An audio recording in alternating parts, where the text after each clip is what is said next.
It's me, Mordecai, the Solemn Bard. Still here on Midgard. Still trying to survive and find ways to live in this world. Oddly enough, in this universe, it is always daylight. That's quite nice for most people, but for those who are wishing to sleep at night, that is a very scary proposition. Anyway, as you have known, I'm a bard, and of course I also know some poems. In fact, I made up a poem about our story today. And it goes something like this. Gather round, you seekers of lore, and hear a tale of magic galore, of artifacts and creatures, fierce and bold, and a spell that turned them all to gold. In the realm of magic there's much afoot, of machines and gears with a purpose to loot. Their metal claws clanking, they move in a line, a force to be reckoned with, a sight divine. The land trembles beneath their iron feet, as they march onwards, their power complete. The creatures of the forest, once free and wild, now turn to machines with a purpose compiled. But lo, there's a spell that can turn the tide, a magic that can break the machine's pride. With a word and a gesture the spell is cast, and the machines crumble, a thing of the past. So gather ye round and listen with care to this tale of magic with its twists and flair. For in this world anything's possible, and the march of the machines only the beginning of the magical audible.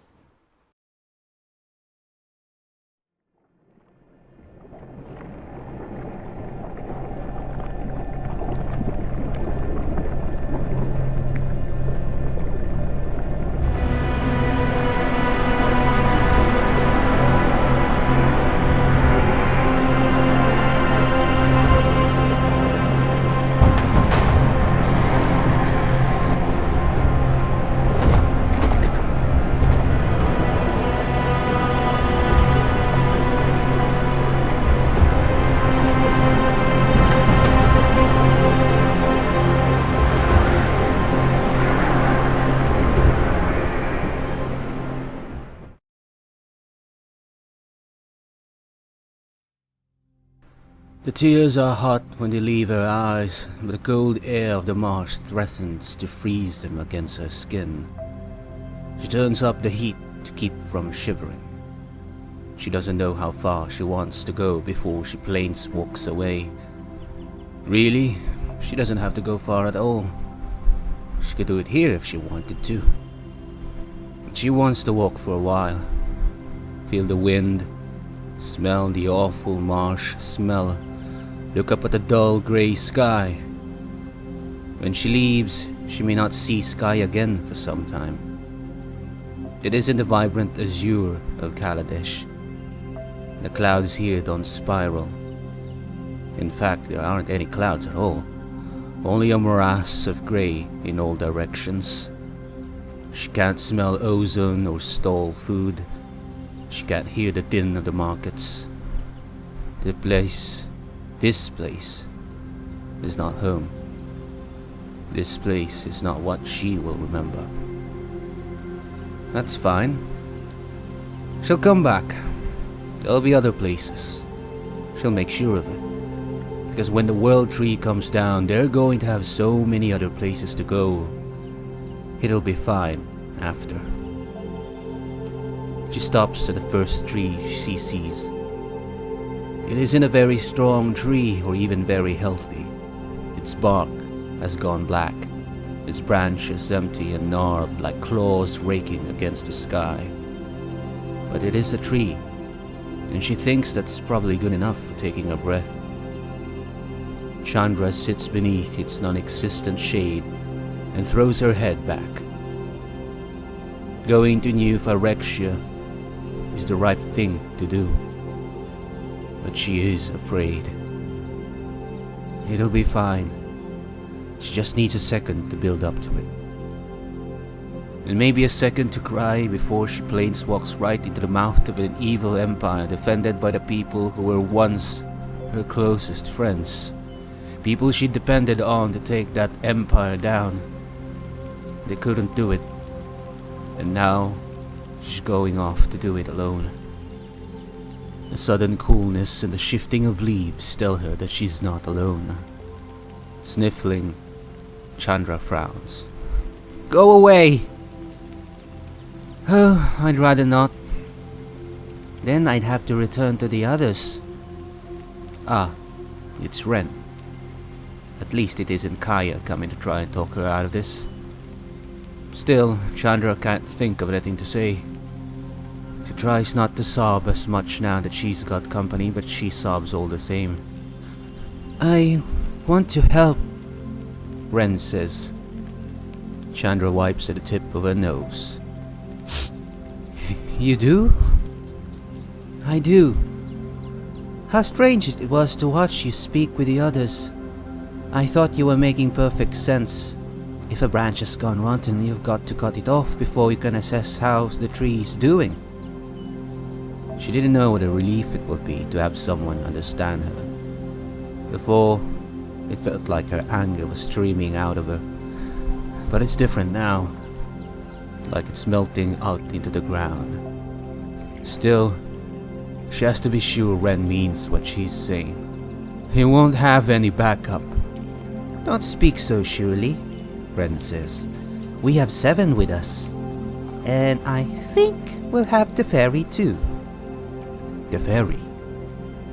But nobody knew where he was or if he was even still alive. You're confused about that, aren't you? I think that's confusion on your face. It can be hard to tell sometimes what people are thinking just with their faces. You guessed right, Chandra says. You should give yourself more credit. If we had Teferi with us, you think you know where to find him? I think so, Ren says. She nods while Seven assumes a thinking posture. He's gotten himself caught in a tangle again, but it's nothing we can't solve. I've been studying it while we've been in this place, the twisting paths he's gone down. I know how to reach him, but I won't be able to do it on my own.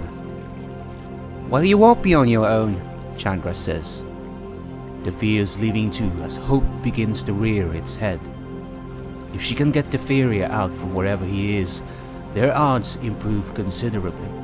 He'll have me, Seven, and whoever else we find over there. But Ren looks away, her hand resting on Seven's mark.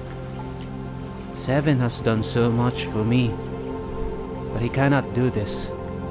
He cannot lend me power he doesn't have. It must be the fire, and it must be the world tree. The most important thing about dealing with fire, Jaya had always said, is knowing that it's dealing with you. You can guide it, you can make suggestions, you can give it a safe place to be, but in the end, it's always going to do what it wants, and what it wants changes from second to second. You have to be in conversation with it if you mean to get anywhere, and if you want to keep your friends safe. It's the exact opposite of dealing with trees. Chandra used to talk with Nisa about it too. Nisa used to tell her that sometimes turbulent growth, the sort that happened all at once, could be like fire. At first, Chandra hadn't believed her. Fire scours, nature nurtures. But then she saw what the royal was like on Zendikar, and it started to make sense. Sometimes, it was the same. She liked it when nature surprised her. And more than anything, she liked listening to Nisa talk about it. She tried to help Ren figure things out the way Nisa had helped her, but teaching's a lot harder than listening, and Ren's fire isn't any normal flame. That she's standing there at all is a testament to her strength. If she's really going to set it loose, then the World Tree just might be the only thing that can handle it. You're sure?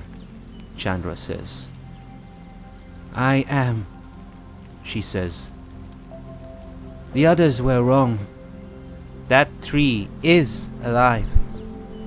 I can hear his song from here. It's distant, but pained. A howl without melody. He needs help just as the fairy and the others do. If we were, or I, were to ignore it, what sort of hero would I be? My own fright has little to do with it. Chandra offers a small, sad smile. Hero, huh? I'm frightened too, but less. Now that I've got company. You should find yourself a friend like Seven, Ren says. You'll never be lonely then. Unless that friend should happen to be lost on a plane full of vicious enemies, and then she'd be very lonely indeed. Chandra's smile only gets sadder, but she stretches it out as if to hide it. She gives Seven a pat on the bark. Let's head out. Ren tilts her head as if realizing she might have said something amiss, but a moment passes without comment. Soon, they have left the shade of the barren tree. No one comes to see them off. Not anyone they can see, at any rate. But there is someone watching the clearing. There is someone watching the safe house, and the people within it huddled together in search of purpose and direction. A trick of the light might reveal them, or it might not. A keen nose might notice their scent, or it might not. But they are there, watching. All of this feels familiar to them, like a song whose lyrics have long since faded away. Over and over they try and remember, and yet the words flit away. Only the melody remains, a lament for what is to come, a dolorous anthem. The Watcher is not alone. There are others too, seeing and yet unseen. The Watcher asks one of them, "What is it we're seeing? Why are we here?" The answer comes like the trumpet of war horns. "We are here to witness the beginning of the end."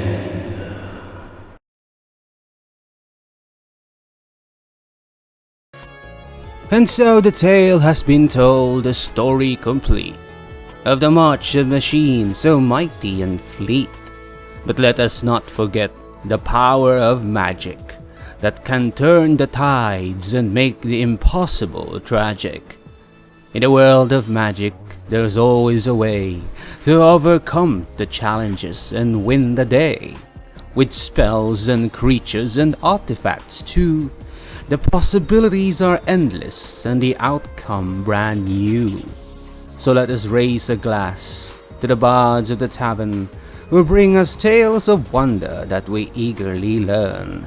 And to the world of magic we give our applause for the endless adventures and the stories with no flaws. For in Magic the Gathering, there's always a new tale of heroes and villains and the powers they entail. So let us embrace the magic and the march of the machines and embark on a journey that's full of amazing scenes. That's quite a gaudy poem, but I am limited to my materials here and inspiration in this world. Well, that's just about it, my dear listeners. The barkeep in this world is calling to me, asking me to do something. I hope it's not washing dishes or tables. Until next time, my friends, I'm still Mordecai the Solemn Bard, here in a place called Midgard. Goodbye, and have a great week ahead of you.